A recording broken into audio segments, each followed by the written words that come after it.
ako sa pagtulong mo sa inyong pamilya. Ikaw yung panganay, di ba? O, ikaw yung magiging guide sa mga kapatid mo. Ikaw yung magagawa ng isang rule na tara, sama-sama tayo, magkain tayo. Masaya ang Team Daddy Frankie sa gagawin ng bangka namin, ha? Opo, basta gaya ng sabi, Daddy Frankie nandyan lagi sa likod ninyo, ha? Opo, salamat po. Yan. Alpolipic mga kababayan, okay na siya. Sana magtuloy-tuloy na ang lahat. Di ba Tatay Simon? Opo. Salamat po dahil yung anak ko ay naka-recover na. Oo, Hindi na siya uminom ng gamot pero naka-recover na. masaya ako Alpolipic. Huwag ka nang mag-isip ng gaya ng sabi ko before. Huwag ka nang mag-isip ng negative. Puro positive lang. Huwag mo nang tignan yung mga negative. Diretso ka lang sa positive. Para hindi ka ma-stress, no? Mas positive din ang darating sa buhay. Oo, yun. Ito, gawin mong libangan ko na ito, magbibinta na ako, gigising na ako ng umaga. Kailangan kong samahan si nanay, kailangan kong samahan si tatay para sa aming pamilya. Ganun lang lang isipin natin. Dahil kapag yun ang inisip natin, para lagi sa pamilya, magpapalait tayo ng Panginoon. Diba? Salamat po. Yun, mga kababayan, thank you so much sa inyong walang sawang suporta sa lahat ng nagmamahal sa Family Reyes. Yan, thank you so much Boss JB Vlogs nagsasabing thank you so much siyempre at ang Team Daddy Frankie. Ayan, si Alpolipic, anong masasabi mo Alpolipic sa lahat po ng tumulong sa inyo? Ngayon, gusto ko magpasalamat kay Team Daddy Frankie sa mga tumulong kay Amin. sa Sa inyo. kay Daddy Frankie at sa amin dahil sa tulong nyo. Ito nakapagsimula kami sa pagbebenta. Yan na lagi namin iniisip na lubos kami nagpapasalamat dahil sa inyo. Tinulungan nyo ang Team Daddy Frankie, tinulungan din kami yung mga kapitbahay namin na tumulong sa amin. Yan, nandito po kami. Okay na okay. Update lang mga kabayan kasi sa to lang napadaan lang kami. Nandito na rin lang, namili na kami ng ulam namin mamaya. Mga kababayan, magandang hapon mga kababayan. Nandito tayo ngayon sila sa pwesto nila Teacher Sally. Yan sila Alpolipic. Yorong mo ng konti doon, pare ko eh. Hindi malam ang sarap. Musibe, bibili tayo ng gulay, isda. Pero parang wala nang magandang gulay. Ay, nandyan sa loob, alam mo naman siya si Tatay Simon, tinatakpan-takpan niya. Ubos na ata. Malakas talaga, no? Daming broccoli niyan eh. Broccoli. Huwag tayong magkarne, medyo bawal na tayo sa red meat. Isda tayo. Isda naman tayo ngayon. Tilapia, no? Tilapia ba? Tilapia. Bangus. Pero bangus, lagi na bangus. Nung nakarang bangus na. Ano na yan? Ano na eh? Tilapia, mga ganyan. Tilapia. Bangus. Ganyan. Banti mo nga ng konti. Ha? Banti mo ng konti, ha?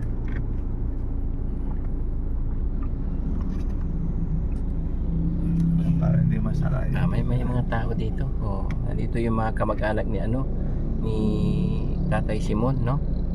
May ginagawa na naman sigurong project. Ayan, umuha sila ng suha.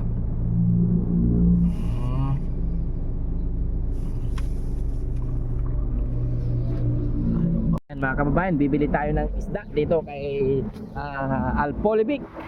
At si Tatay Alpolipic, kumusta? Okay lang po.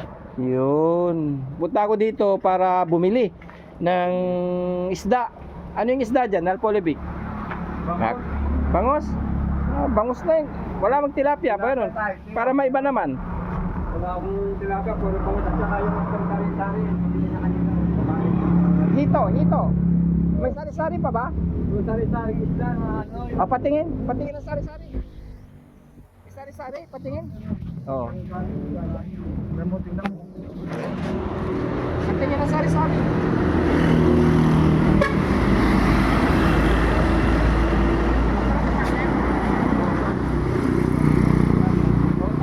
Magkano ang kilo dyan? Dito tayo sa ano? Sa mainit. Ay sa malamig. May init.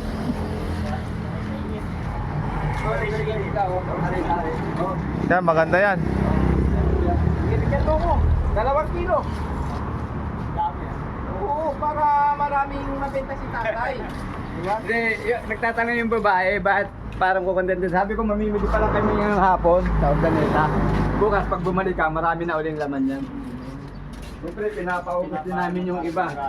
Para hindi Ay, hindi kayo namili ka kanina madaling araw. Kanina madaling araw, isda lang binili ko sa kasaging. Yan lang, isda sa kasaging. Pero yung gulay, mamaya, Ordaneta ako mamaya. Ito naman mamaya. Mm.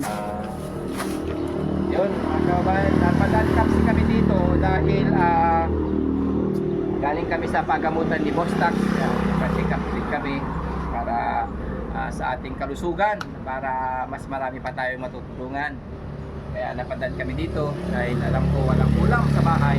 Kaya bibili na tayo dito ng ulam. Gusto ko yun yung sari-saring isda. Paksim natin. Steam. Saka ano pa? Anong mga kulay dyan? Tatay?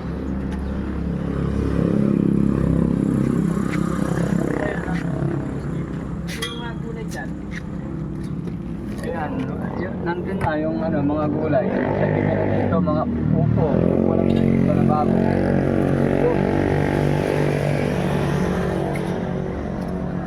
Upo. Kalabasa. Kumusta naman yung pagro-rolling mo, tay? Awa naman ng Diyos eh, okay lang naman. Si Alpolivic kasama sa pag-rolling? Hindi na, ano lang, yung kasama ko lang, si misis ko lang. Tapos si Alpe, si RJ, nandyan sa pulisto kanina. Ay kasama si RJ Oh, naman. Aalis lang nila eh, kung titingnan daw nila yung bangka sa kabila. Yan, Alpolivic, magsama-sama kayo ha? Oo. Sama-sama kayo para mas maganda. Combine kayong isang pamilya para ito na yung pagbabago ng pamilya Polivic.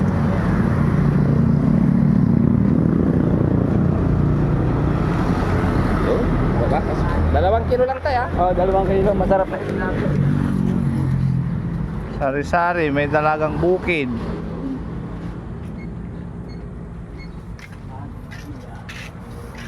Sarap yan, paksin.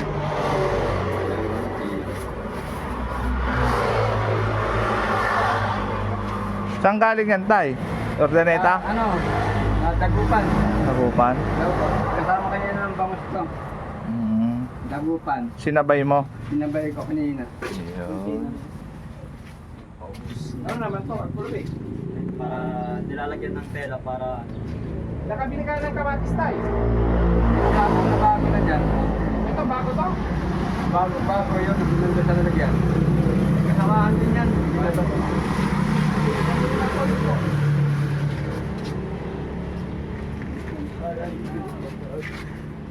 Sarap na ano. Sasaw. Okay. 2 kilo.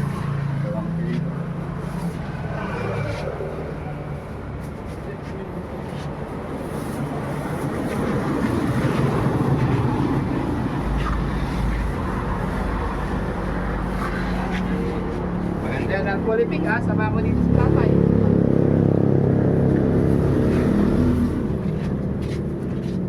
Ay, dito pala oh. Alpolivic oh.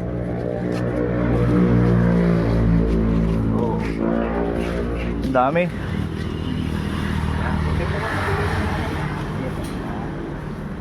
Good boy, Alpolivic. Yan mga kababayan, si Alpolivic.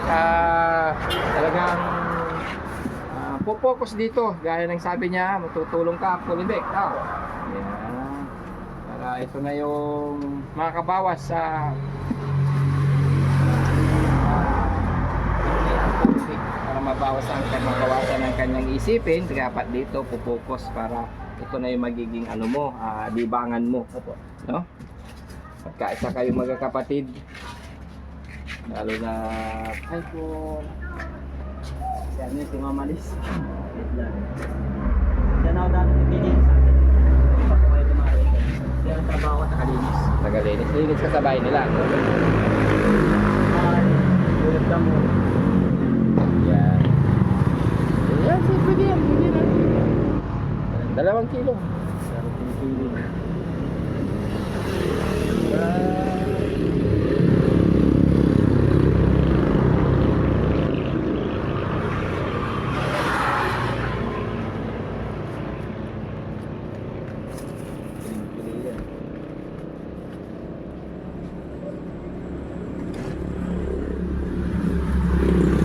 Kahit isang kalahati. Ay, dalawat kalahati. Magkano lahat tayo? Dalawat kalahati yung kamate eh. Oo. Tandaan lang yung kamatis niyan eh, dalawat kalahati. Oh, saka yung isda. 400. Oh, 500. Oh, eksakto. 1, 2, 3, 4, 5. Oh, okay. Saan po kayo galing yan? Doon pa, nagpa-check up ako. Saan po? Layo. Medyo may nararamdaman na Al. Oh, Medyo may nararamdaman na. Kakaedad na eh. ay, nagkakaroon ng yelo para hindi matira. Sige, thank you. Yun, mga kabayan, sa mga gustong bumili ng ulam dito sa pwesto nila sa Teacher Sally and Tatay Simon, kaya alam nyo mga kababayan, kaya tinawag na Salmon kasi Teacher Sally and Simon. Pinagtugtong po yung pangalan nila, Teacher Sally at Tatay Simon. Kaya tinawag na Salmon. Kabayan,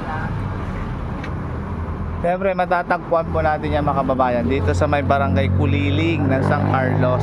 Kiling San Carlos, sa mga may gustong bumili ng mababang presyo ng ulam, dito lang.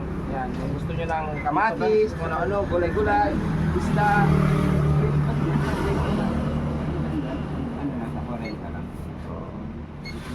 Ito tayo. Ayun ah. Pero sobra. Okay lang. Yan. Bigyan mo para hindi makano. Mahilig po kami talaga sa kamatis mga kabayan sa kaya i-ano yung lang namin niya sa tuyo. Tuyo sa sibuyas. Tama ang mana. Ayan. Oh. Init ang panahon.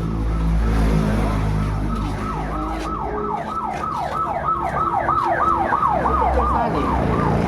Mama na ano, kumuha ng mangga doon sa kabila. Pero sabi niya aalis lang din. Dahil hapon na, sabi niya para malamig-lamig. Yun. Dahil kasama Ano yun, naglakad sila? Naglakad? Malapit lang siguro mga simula rito hanggang mga 100 meters. Lapit lang. Pagpasok mo dyan, ano eh, bukit na yan eh. Yung dito. Lalo ito, residential pero yung likod nito, puro taniman na yan. Taniman. Nandyan lang malapit. Yan, masaya ako ang politics sa... Thank you so much and bye-bye, God bless po. Yan. Si Boss Tax po ngayon ng camera mga kabayan. Please support din Boss Tax. Supportan niyo din si Boss Tax. Solid yan. Okay. Salamat. Maraming salamat. Patuloy po kaming ano